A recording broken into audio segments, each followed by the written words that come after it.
కులగణన దేశవ్యాప్తంగా జరపాలని సిపిఎం రాష్ట్ర కార్యదర్శి వర్గ సభ్యులు మొహమ్మద్ అబ్బాస్ డిమాండ్ చేశారు. అదేవిధంగా రాజకీయ నాయకులు ఎన్నికలలో విద్వేషపు ప్రసంగాలు చేస్తున్న వారిపై కేసులు పెట్టాలని కోరారు.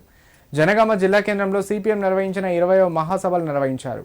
ముఖ్య అతిథిగా హాజరైన ఆయన మహాసభల ప్రారంభ సూచికగా పార్టీ పతాకాన్ని జిల్లా కార్యదర్శి వర్గ సభ్యులు ఇర్రి అహల్యాలతో కలిసి ఆవిష్కరించారు.